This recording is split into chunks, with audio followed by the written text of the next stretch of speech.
Bonjour et bienvenue sur votre chaîne Savoir-faire digital. Dans notre précédente vidéo, nous avons exploré les arguments arbitraires, les arguments par mots-clés et les valeurs par défaut des paramètres. Aujourd'hui, nous allons approfondir notre compréhension des arguments positionnels et des arguments par mots-clés. De plus, nous introduirons la notion de fonction récursive et discuterons de l'utilité de l'instruction pass lors de la conception d'une application de grande envergure. N'oubliez pas de cliquer sur j'aime, de partager cette vidéo et de vous abonner à notre chaîne pour ne manquer aucun de nos tutoriels à venir. Merci de nous suivre.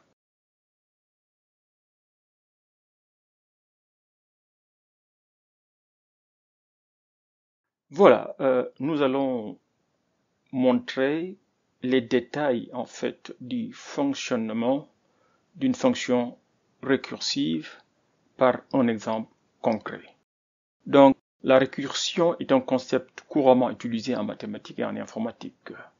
Une fonction récursive se caractérise par le fait qu'elle s'appelle elle-même. Nous allons d'abord voir les détails avant de passer à la démonstration proprement dite. Donc voilà, nous allons prendre l'exemple d'une suite arithmétique. Nous avons en fait le premier terme A0 qui est égal à 0 et nous avons la différence constante ou bien la raison qui est égale à 2. Donc D égale à 2. Et là, nous nous intéressons à la somme Sn qui est égale à A1 plus A2 plus etc. jusqu'à AN.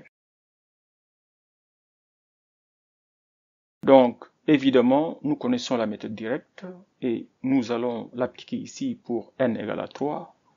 Donc, il suffit de faire S3 qui est égal à A1 plus A2 plus A3 plus que A0 égale à 0. Donc, c'est pas la peine de l'intégrer dans la somme. Ainsi, on aura S3 égale à 2 plus 4 plus 6 qui est égal à 12. Donc, 2, ce n'est rien d'autre que A1. Ok? Donc, A2, c'est 2 plus 2, ça fait 4. Et puis, A3, c'est A2 plus 2 qui fait 4 plus 2, ça fait 6. Donc, on voit bien que S3 égale à 2 plus 4 plus 6 qui est égal à 12. Maintenant, ça c'est la méthode directe. Si nous appliquons une méthode par récurrence, on aura des appels en fait récurrents. C'est ce que nous allons voir maintenant. Par exemple, ici, on imagine que nous avons une fonction que nous appelons S et nous demandons S de 3. Donc c'est ça la question. Donc on voit bien que S de 3 c'est 3 fois 2, mais 3 fois 2 ce n'est rien d'autre qu'en fait le terme A3. Donc c'est A3 plus S de 2. Ok? Donc vous voyez déjà là on voit la récurrence. Au début on cherchait S de 3 et si on applique la récurrence, pour trouver S de 3, il faut d'abord trouver S de 2. Donc c'est une fonction récurrente. Ensuite, pour trouver S de 2, il va falloir faire 2 fois 2 plus S de 1. Encore la récurrence. Et pour trouver S de 1, il va falloir faire 2 fois 1 plus S de 0. Maintenant, vous voyez qu'ici, c'est comme si on descendait. Il y a des appels récurrents de S de 3 jusqu'à S de 0. Maintenant, il va falloir, parce que jusqu'à présent, on ne connaît pas la valeur de S de 3. Et jusqu'à présent, on ne connaît pas la valeur de S de 2. Et jusqu'à présent, on ne connaît pas la valeur de S de 1. Et jusqu'à présent aussi, on ne connaît pas c'est quoi la valeur de S de 0. Donc, vous voyez qu'en fait, là, nous sommes en train de faire des appels en profondeur. Maintenant, c'est les résultats obtenus par chaque appel qui vont déterminer en fait les résultats de S de 0, de S de 1, de S de 2 et puis de S de 3. Donc, voilà, maintenant on va voir les valeurs de retour. Donc là, on voit que S de 0 n'est rien d'autre qu'égal à 0, parce que ça c'est par définition. Hein. Donc une fois qu'on arrive au fond, hein, S de 0 égale à 0. Donc puisque maintenant nous connaissons S de 0, on peut remonter pour aller trouver S de 1. Donc maintenant, on sait que S de 1, c'est 2 plus 0, puisque 0 c'est S de 0, ce qui est égal à 2. Une fois que nous connaissons S de 1, maintenant on peut trouver S de 2. Donc S de 2, ce n'est rien d'autre que 4 plus 2. Ok? 4, c'est 2 fois 2. Ok? Et S de 1, ce n'est rien d'autre que 2. C'est la valeur de retour de S de 1. Et après, maintenant, on peut trouver maintenant la valeur finale, S de 3, qui est égale à 6 plus 6. Donc, ce premier 6-là, c'est le 3 fois 2 que nous avions ici, plus S de 2. Mais S de 2 lui-même, c'est 6. Donc, on aura 6 plus 6 qui est égal à 12. Donc, vous voyez très bien qu'en fait, aussi bien la forme récursive donne 12 que la forme directe aussi qui donne 12.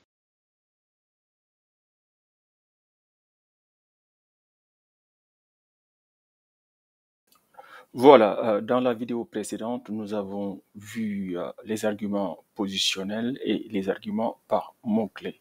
Aujourd'hui, nous allons approfondir notre compréhension des arguments positionnels et des arguments par mots-clés. Donc, ce qu'il faut comprendre, c'est qu'il est possible de définir une fonction qui ne prend que des arguments positionnels en ajoutant un slash à la fin de la liste de ces arguments. Donc, par exemple, ici, nous allons définir en fait une fonction qui s'appelle speed, speed pour vitesse. Nous avons l'accélération, nous avons la vitesse initiale et nous avons le temps. Donc, nous connaissons la formule. La vitesse sera V0 plus A fois T, A étant, comme nous l'avons dit, l'accélération et T, le temps mis durant le trajet. Donc, vous voyez qu'en fait, par défaut, si nous écrivons notre fonction de cette façon-là, je peux l'appeler avec des arguments positionnels. Par exemple, je peux mettre 1, 2 et 3, et si je mets 1, 2, 3 comme ceci, cela sous-entend que 1, c'est l'accélération, 2, c'est la vitesse initiale, et que 3, c'est le temps. Donc, si j'exécute cette fonction-là, vous verrez que j'aurai normalement un résultat qui est égal à 5. Voilà, c'est 5 mètres par seconde qui est la vitesse. Maintenant, vous voyez qu'ici, défini comme ceci, on peut appeler la fonction avec des arguments positionnels, mais on peut aussi appeler la fonction avec des arguments par mots-clés, qu'on appelle en anglais keyword arguments. Et dans ce cas de figure-là, l'ordre n'est plus important. Quand je dis l'ordre, c'est l'ordre des paramètres, parce que nous avons déjà ici les mots-clés qui vont nous indiquer la valeur des paramètres. Donc, on aura V0 égale à 2. C'était le 2 qui était là. Maintenant, vous voyez qu'on le met en premier. Mais ce n'est pas important parce qu'on a bien mis que c'est V0 qui est égal à 2, que T qui est égal à 3 et puis que A égale à 1. Et si nous exécutons ceci, nous verrons que nous aurons le même résultat qui est égal à 5 mètres par seconde. Maintenant, si nous voulons exiger que les arguments soient des arguments positionnels uniquement, on peut le faire. Depuis la version Python 3.8, ok, ceci est possible. Donc, attention, si vous voulez utiliser ce concept-là, il faudra d'abord vous assurer que votre version de Python est supérieure ou égale à 3.8. Donc, bon, si vous avez votre terminal, cela est facile. Vous pouvez aller sur votre terminal et vous tapez la commande Python version et là, vous aurez le résultat. Mais par exemple, si vous êtes sur, en fait, un notebook, c'est un peu différent. Je vais vous montrer comment vous pouvez tester la version de Python. Par exemple, si vous avez en fait un notebook comme sur Google Colab, il suffit de commencer par la bank ou bien le point d'exclamation et puis vous mettez Python -- version comme ceci. Par exemple, si moi j'exécute ici, vous voyez bien que je suis sur une version 3.10. Donc, je peux utiliser ce concept-là. Voilà. Donc, revenons donc à notre souci principal, comment exiger de la fonction qu'elle ne prenne que des paramètres ou bien des arguments positionnels. Donc, dans ce cas de figure-là, il faut d'abord mettre la liste de vos arguments positionnels ou bien la liste de vos paramètres et il faut finir par un slash, comme ceci.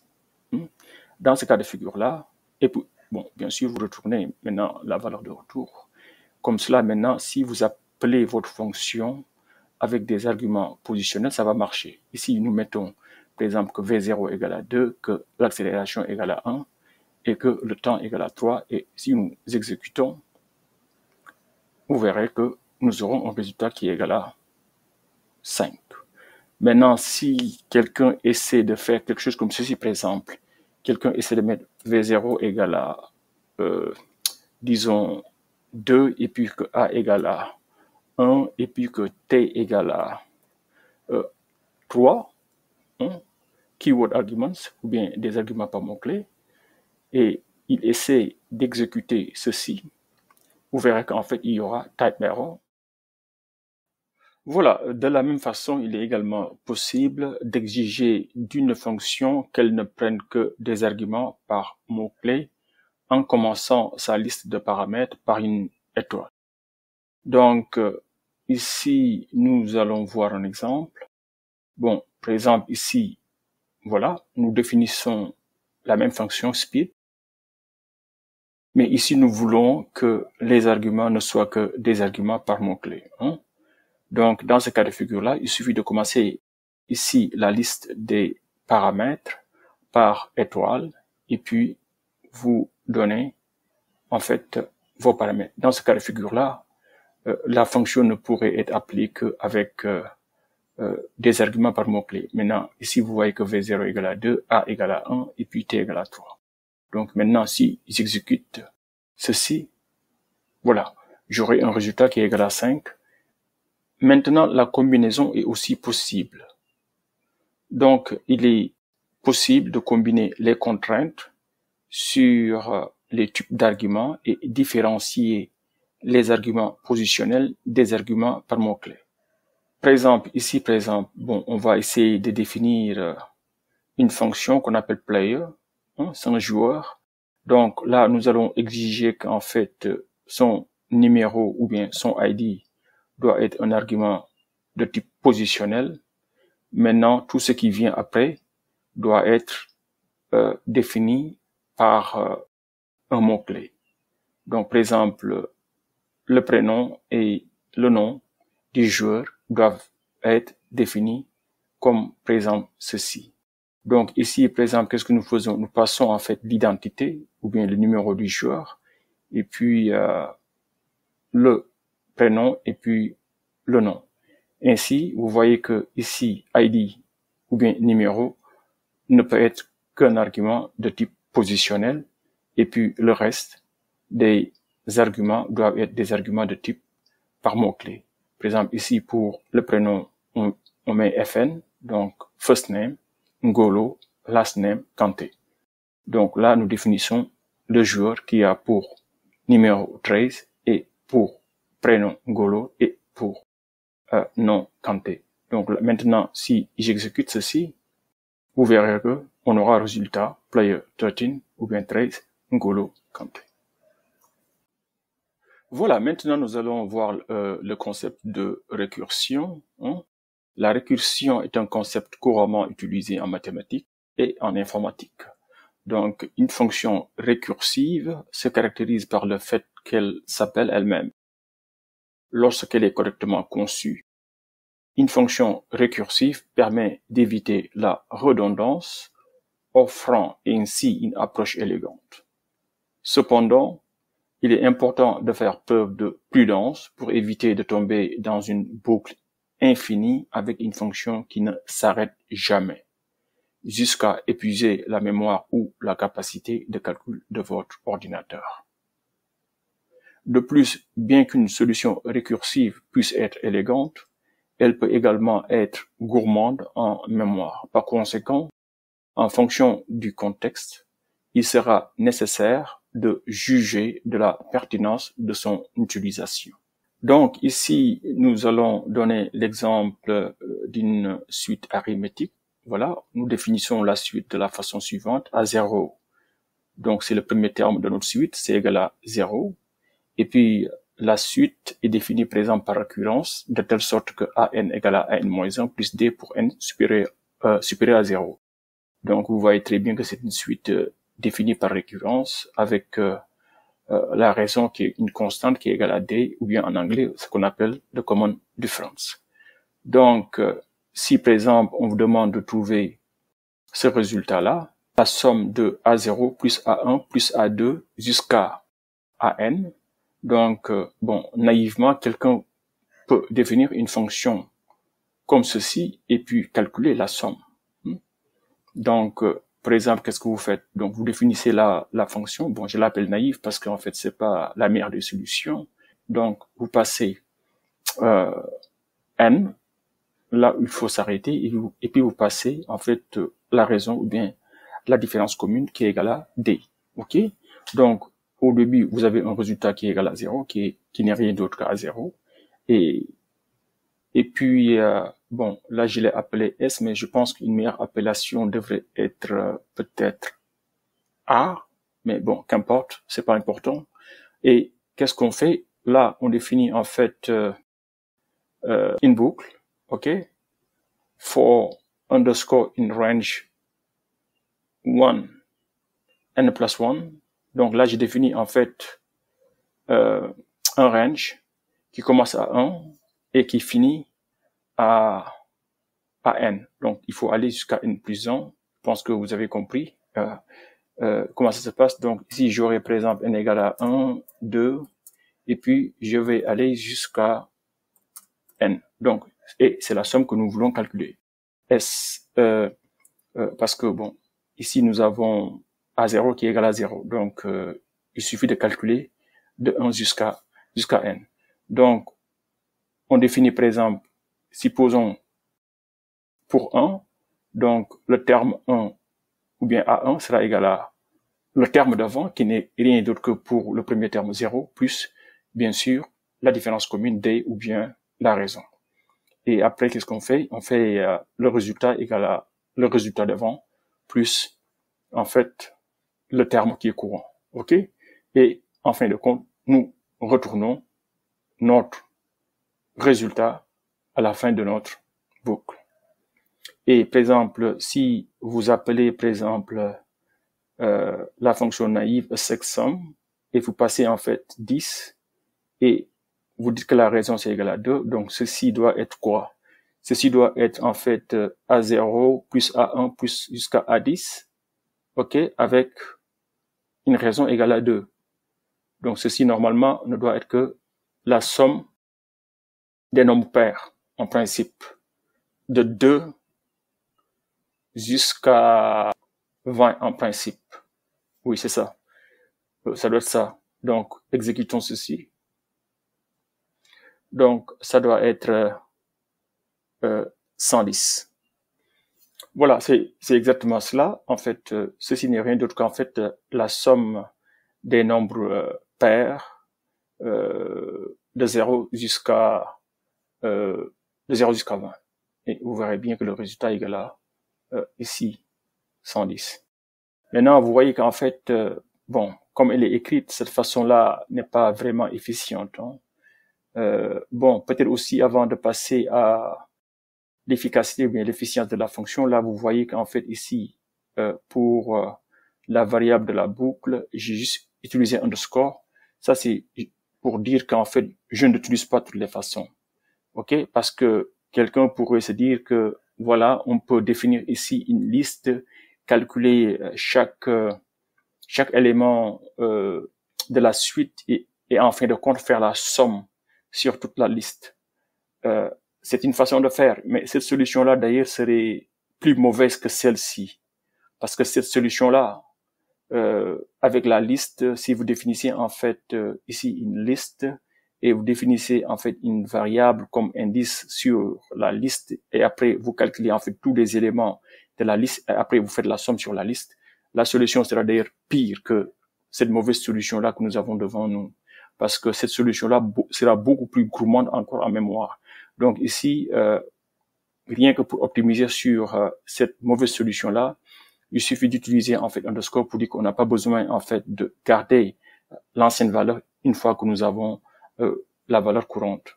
Et comme cela, on peut juste dire que le résultat, ce n'est rien d'autre que le résultat que nous avions avant, plus l'élément courant de la suite. Voilà. Je pense que vous avez compris l'essentiel de cette fonction-là. De toutes les façons, cette solution-là n'est pas la meilleure des solutions. Donc maintenant, nous allons voir comment on peut répondre à la même question en utilisant une fonction récursive. Voilà comment on peut résoudre ce problème-là de façon récursive. Donc, si vous avez bien compris, cette fonction-là, c'est quoi? On cherche la somme en fait d'une suite arithmétique de 0 jusqu'à 20. La raison égale à 2. Donc, intuitivement, vous pouvez comprendre qu'en fait, pour connaître la somme de 0 à 20, ce n'est rien d'autre qu'en fait 20 plus la somme de 0 à 18. Et ainsi de suite, vous descendez jusqu'à 0. OK? Donc, vous pouvez le faire dans les deux cas, mais je pense que c'est beaucoup plus facile de commencer depuis en fait la fin. Donc, ce sera 20 plus la somme que nous avons de 0 à 18. Après, vous dites que donc ce sera 20 plus 18 plus la somme de ce que nous avons de 0 à 16 et vous descendez vers le bas. Donc ici, qu'est-ce que vous faites? Donc vous dites que si n est plus grand que 0, le résultat, ce n'est rien d'autre que le résultat que nous devons avoir sur en fait le terme d'avant, donc d'où le n-1, mais la différence ne change pas. OK? Ou bien la raison ne change pas, plus n fois d, mais n fois d, ce n'est rien d'autre qu'en fait la valeur de la suite pour le terme n. OK? Donc vous voyez qu'en fait, la fonction s'utilise elle-même. La fonction s'appelle elle-même.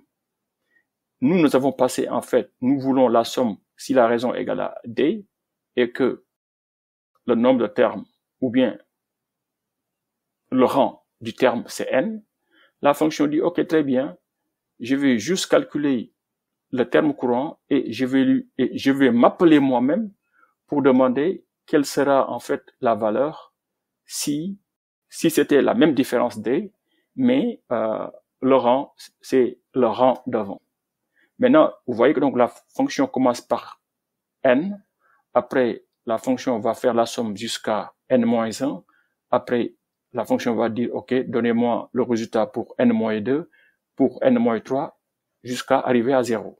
Maintenant, une fois que la fonction arrive à 0, donc d'où le else qui est là, parce que si n n'est plus supérieur à 0, forcément, il va arriver un moment, puisqu'ici on décrémente. Donc, si nous supposons qu'en fait n est une valeur positive au départ, et on décrémente par 1, il va arriver un moment où n ne pourra plus être positif. Et dans ce cas de figure-là, on va arriver à la base, où n sera égal à 0, et dans ce cas-là, on aura le résultat qui est égal à 0, parce que nous avons posé comme A0 un terme nul. Voilà. Et une fois qu'on aura fini, on retourne le résultat de la fonction. Maintenant, ici, si vous appelez cette fonction-là, avec n égale à 10 et 2, normalement, on doit trouver le même résultat que nous avions avant, 110. Bon, on va le faire. Donc, exécutons ceci. Donc, on voit très bien que le résultat ne change pas. C'est le même résultat. C'est 110. Ce qui a changé, c'est en fait l'approche. Donc, ici, vous voyez que nous avions utilisé une boucle pour itérer sur les différentes valeurs de i ou bien de n et puis calculer de façon itérative le résultat. Alors qu'ici, en fait, nous utilisons en fait la récurrence elle-même pour définir notre fonction. Donc la fonction s'appelle elle-même pour trouver le résultat. Voilà, maintenant ici on va voir une autre solution d'ailleurs qui n'est pas récursive, mais on va utiliser, c'est juste une révision. on peut aussi résoudre le problème en utilisant en fait list comprehension. Je pense que vous devinez cela déjà. Donc là, je fais list comprehension avec sum nd. Donc, qu'est-ce que je fais? Donc, je vais définir un range, donc de 1 jusqu'à n plus 1, parce qu'on veut s'arrêter à n. Et puis, là, vous voyez ce que nous faisions. Bon, ici, on va d'abord définir chaque terme de la suite à l'indice i, donc d'où le i fois d. Donc, et puis, on fait la somme sur tous les éléments. Donc, normalement, ici, là aussi, si nous faisons l'exécution, on doit trouver le même résultat. Voilà, on trouve toujours 110. Une autre approche. Donc, nous avons vu en fait l'approche naïve qui consiste à faire une boucle. Nous avons vu aussi l'approche récursive ici. Hein, la fonction s'appelle elle-même, mais nous avons aussi vu ici comment régler le problème avec list comprehension. Ok? D'ailleurs, on peut optimiser aussi ce résultat-là qui utilise en fait list comprehension, parce que ici, regardez très bien, ici nous sommes obligés d'abord de définir le range, et à partir du range, on va définir en fait une liste, et après on va faire une somme sur la liste. Là, vous voyez aussi que ceci n'est pas optimal. C'est pas la meilleure des solutions. On n'a pas besoin on n'a pas besoin vraiment de définir encore une liste sur les éléments du range. On pouvait tout simplement faire sum range d n times d plus 1 et on donne un pas de d. Je pense que vous avez compris ce que j'ai fait ici. Donc là, on dit quoi? On définit un range qui commence par d, parce que le premier élément étant, quand je dis le premier élément de la suite étant 0, donc cela ne va pas contribuer à la somme. Donc le deuxième élément qui est A1 n'est rien d'autre que D. Ok? Donc je peux commencer par D. Maintenant, il faudra s'arrêter au dernier élément de comment dirais-je de la suite. Donc le dernier élément, on connaît que c'est n fois D, puisque A0 égale à 0. Mais donc il faut ajouter un 1 pour ne pas être très court. Donc là, nous l'avons déjà vu sur les ranges. Si vous voulez vous arrêter à n, il faut ajouter un 1. Et puis là, on donne un pas. On dit qu'il ne faut pas incrémenter par 1 la valeur par défaut, mais il faut incrémenter par d, parce que nous connaissons que la prochaine itération, c'est juste en fait le terme courant plus la différence commune ou bien la raison. Ok? Donc, défini comme cela, cette fonction-là est beaucoup plus simple et beaucoup plus élégante, je pense, que ce que nous avons fait avec list comprehension. Et normalement, si on exécute, on doit trouver le même résultat. Voilà, on trouve toujours 110. Voilà, maintenant, vous voyez qu'on a vu plusieurs façons de résoudre ce problème-là.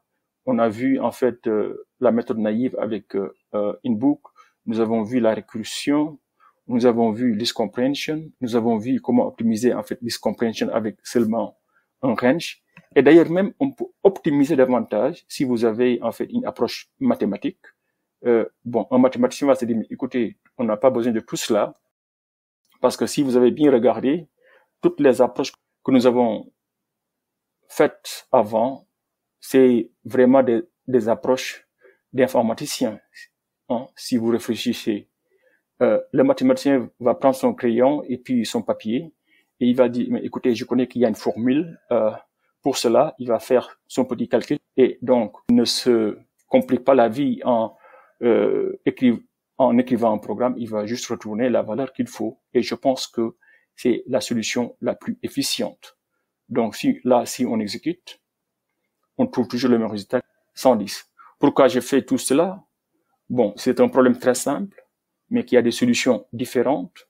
Il y a des solutions qui sont plus ou moins naïves, il y a d'autres qui sont plus ou moins élégantes, mais il y a une qui est, comment je vais dire, efficiente. Et je pense aussi quand vous faites de la programmation informatique, il faut avoir cela à l'esprit.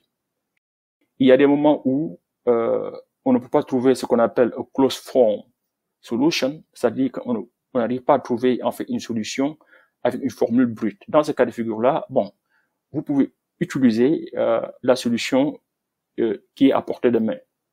Mais une fois que vous avez cela, il ne faut pas s'arrêter à cela. il faudra essayer de voir si vous pouvez optimiser toujours la solution et gagner en vitesse, en mémoire et en efficacité. Voilà. Voilà. Parce que, en fait, la programmation informatique, ce n'est pas le codage. Il faut que les gens comprennent qu'il y a une différence fondamentale entre apprendre à coder et apprendre à programmer. OK? Parce que apprendre à coder, c'est juste, en fait, apprendre les syntaxes et comment utiliser le langage. Et ça s'arrête à là. Programmer est, je pense, plus du domaine de l'ingénierie. OK? Non seulement il faut trouver la solution, mais il faudra aussi essayer d'optimiser la solution en tenant compte du point de vue mémoire et du point de vue vitesse de computation. Voilà, on va finir cette démonstration-là avec l'instruction pass, qui est un construct qui est très utile dans la programmation Python. Voilà, nous savons déjà que dans le langage Python, la définition d'une fonction ne peut pas être vide. Mais pour une raison ou une autre, vous pouvez implémenter une no operation dans une fonction à l'aide de l'instruction pass. OK?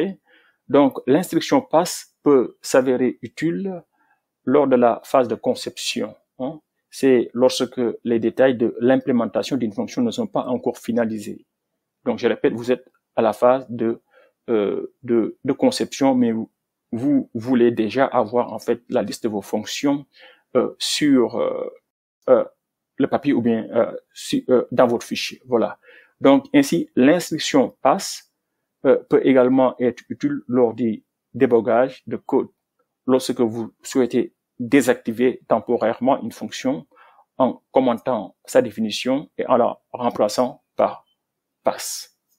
Donc, par exemple, si vous êtes à l'étape de conception et que vous voulez juste en fait mettre les fonctions dont vous avez besoin dans votre fichier, vous pouvez définir votre fonction, vous mettez un 2 points, même si la fonction est vide, vous ne pouvez pas la laisser vide, mais il suffit juste en fait d'ajouter pass ici pour dire à Python que en fait voilà, j'aurais besoin d'une fonction qui s'appelle, dans mon cas ici, myFunction, et pour l'instant, il ne faut pas signaler qu'il y a une erreur, tu mets pass, et puis pour lui dire qu'en fait, je vais remplir le corps de la fonction plus tard. Voilà, vous allez remarquer que pour l'exemple de la fonction récurrente sur la suite arithmétique, nous avons supposé que le terme initial ou bien A0 égale à 0. Donc A0 peut ne pas être égal à 0, ok? Donc je vous invite à créer en fait différentes solutions pour le cas où A0 est différent de 0. Je pense que c'est un très bon exercice d'application pour vérifier votre compréhension. Nous arrivons à la fin de cette vidéo. Dans nos prochains épisodes, nous prévoyons de terminer notre exploration des fonctions en programmation Python avec les lambda functions ou bien les fonctions lambda. Et par la suite, nous passerons à la programmation orientée objet avec Python. Merci de nous avoir suivis et à très bientôt pour la suite.